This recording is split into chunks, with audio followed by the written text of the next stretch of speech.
Olá, boa noite, tudo bem? Meu nome é Denilson, advogado criminalista, pós-graduado em ciência penal, hoje mestrando em Direito pela Faculdade Milton Campos. Venho discutir com os senhores aqui hoje a minha dissertação, o tema que eu realmente estudo na minha dissertação de mestrado. Trabalho com o princípio da legalidade, especialmente a não possibilidade de flexibilização do princípio da legalidade em crimes econômicos e tributários. Então, dentro disso aí, eu venho fazendo todo um desenvolvimento no que se refere à legalidade, à tipicidade, à segurança jurídica, taxatividade, e aí eu venho discorrendo sobre isso dentro dessa perspectiva de respeito a esse princípio da legalidade como uma barreira de contenção ao arbítrio estatal frente ao cidadão. Todos nós sabemos que o direito penal ele é a última ratio, né? Ele é, dentro do seu caráter subsidiário e fragmentário, o seu chamamento só pode ocorrer em situações que o direito penal busca tutelar, né? Inclusive, há muitas pessoas que entendem que muitas condutas deveriam estar melhores alocadas em outros segmentos e ramos do direito, que não no direito penal, por exemplo, direito administrativo, direito civil. Bom, mas isso já é outra história. Ocorre que eu quero deixar claro que o direito penal ele só deve ser chamado realmente para aquelas condutas desvaliosas, para tutelar, proteger e garantir aqueles bens jurídicos que o Estado realmente julgue serem necessários de uma intervenção, de uma coerção estatal, né? Dentro dessa perspectiva, o que nós temos é uma relação entre Estado e cidadão, uma relação de verticalidade, relação de poder, né, do Estado para com o cidadão, em que ele, por ser forte, né, por ser hipertrofiado, ele determina aquelas condutas que ele julgou, dentro de um processo legislativo, é claro, que ele julgou como sendo aquelas que carecem de uma proteção do direito penal e, portanto, de um olhar estatal mais rigoroso. Com isso, nós temos que observar quais são os limites dessa atuação do Estado para com o cidadão. Nós temos aí as leis penais postas, né? As leis penais especiais postas também, e que elas definem uma série de condutas, uma série de verbos nucleares dentro de condutas, vários bens jurídicos que visa proteger aquela norma penal, né? Nós temos normas penais especiais, que tem a questão do tráfico de drogas, crime organizado, tortura, e por aí vai. E o Código Penal, que se divide em capítulos, e cada capítulo ali tem um bem jurídico a ser defendido diferente do outro. Então, o que eu quero dizer? Que a conduta desvaliosa, ela está presente no tipo penal, certo? Então, o bem jurídico que se visa proteger também está dentro do tipo penal. Isso é claro. Um erro que ocorre de maneira muito corriqueira são as pessoas fazerem uma análise do tipo através do tipo. O fim em si mesmo. Subtraiu, coisa ali é móvel. Furto, pena de tal a tal. Ponto. Ok. Contudo, há artigos que não permitem essa conclusão de maneira tão simples. Então, você deve analisar o bem jurídico. Analisa-se o bem jurídico que visa proteger. E, através do bem jurídico, você faz uma reflexão do tipo. É um raciocínio para trás, do bem jurídico para o tipo. Se o bem jurídico foi atingido, há a conduta nuclear prevista no tipo. E aí, analise a subsunção do fato à norma, né? O nexo de causalidade. Para que isso ocorra, essa conduta deve estar especialmente clara no tipo penal. O tipo penal, ele deve dizer o que ele quer. O tipo penal, ele tem que ser claro, ele tem que ser objetivo. O cidadão, ao olhar para o tipo penal, ele tem que realmente saber o que o Estado visa proibir e qual é o limite de atuação do Estado. Então, perceba, o Código Penal e as leis penais especiais, elas não são uma ferramenta do poder de punir do Estado somente. Não. Elas são um instrumento de defesa e garantia do cidadão. Porque o cidadão, ao analisar ao folhear um código, ao folhear uma lei, né, o teor do dispositivo de lei e os tipos ali expostos, né, inseridos, ele olha o artigo, matar alguém, pena, X anos. Crime comum, homicídio simples, 6 a 20, e por aí. Se for qualificado, aí ele olha, se for assim, a pena é tanto, se for assim, a pena é tanto. Então ali ele sabe exatamente a conduta descrita e o resultado específico, caso aquela conduta seja praticada. Então, na verdade, esse é um instrumento garantidor do cidadão. Ele sabe o limite da atuação do Estado. Se isso, aquilo. Se não isso, não aquilo. É um raciocínio lógico óbvio.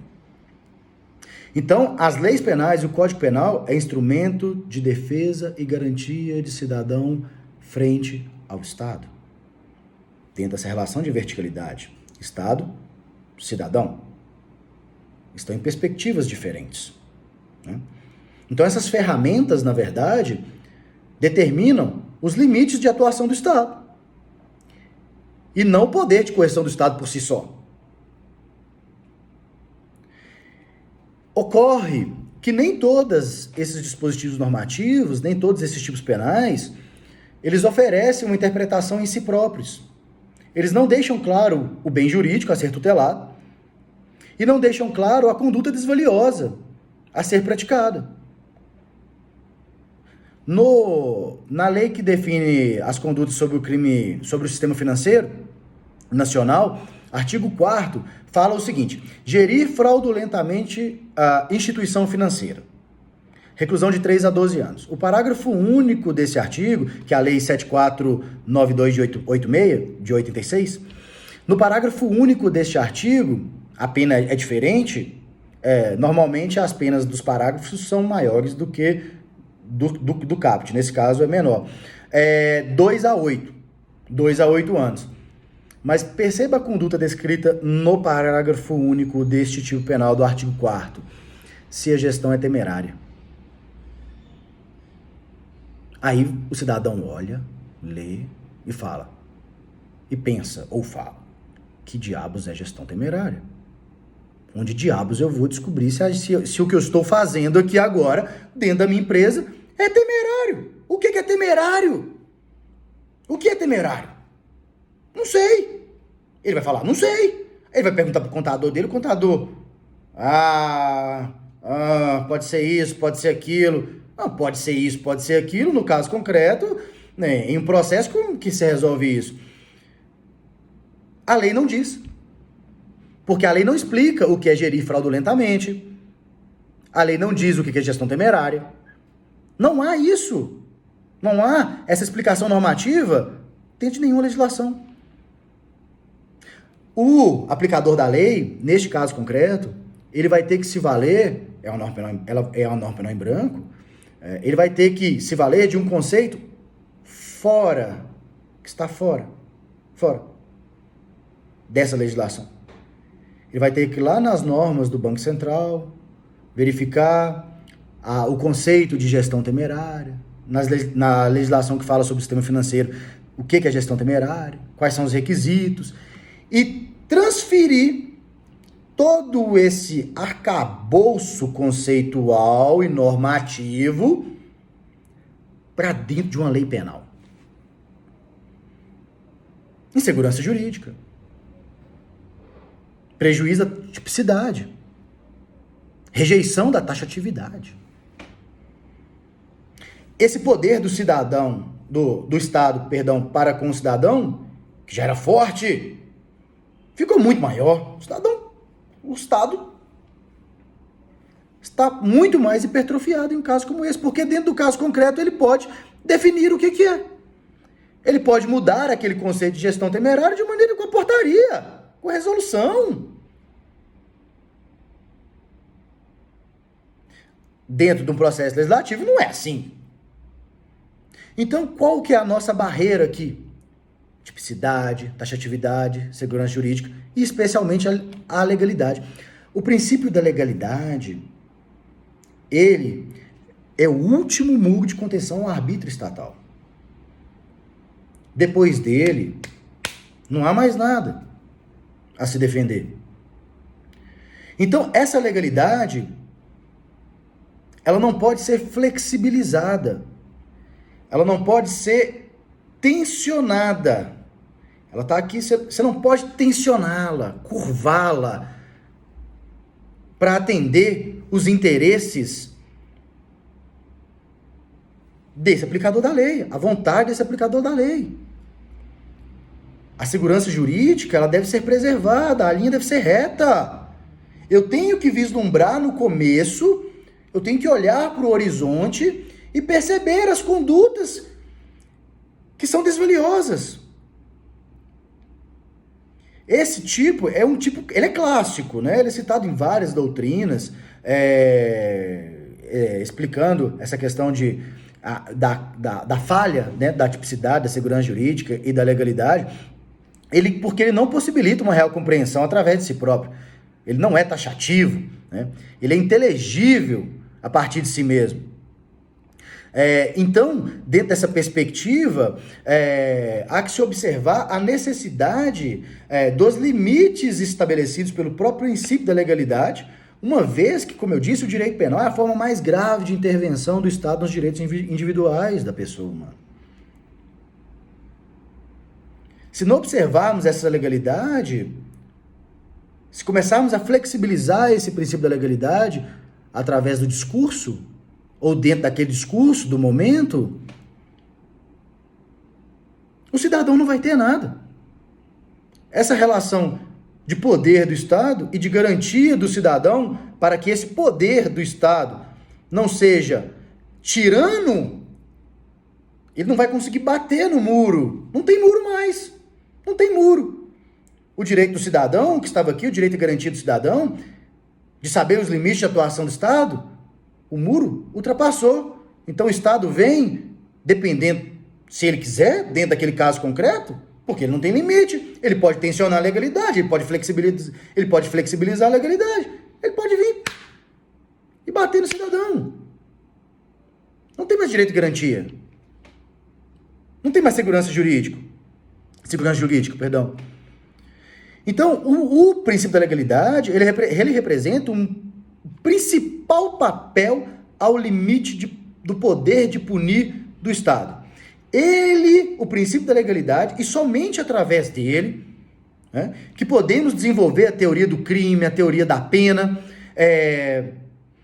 Sem esse alicerce devidamente fundamentado e estabelecido, quais são as balizas, qual é o limite deste tipo penal, para que ele não ultrapasse aquilo que ele foi legislado, então não há nada. Não há mais nada. E de tempos em tempos, essa legalidade, ela vem sendo aviltada, ela vem sendo combatida. Ela vem sofrendo ao longo de muitos anos isso. Então, a legalidade, ela vai determinar, a partir do momento que você estabelecer essas balizas que devem ser respeitadas, ela vai determinar esse correto juízo de tipificação da conduta. Sendo assim, o cidadão, ele vai saber exatamente quais são os limites do Estado para com ele e quais as condutas ele não pode perpetrar e que, se perpetrar, vai ter a pena X. O que não pode é o direito penal, uma coerção estatal, ficar a cargo de conceitos vagos, de princípios flexíveis, maleáveis, que, ao alvitre daquele aplicador da lei, ele pode escolher ou não. Hoje pode ser uma coisa, amanhã pode ser outra. Dessa forma, a própria democracia, o próprio Estado de Direito, ele rui, ele cai. Bem, então é isso que eu tenho que trazer para os senhores, dessa necessidade de garantia do princípio da legalidade, não tensionamento, não flexibilização do princípio da legalidade.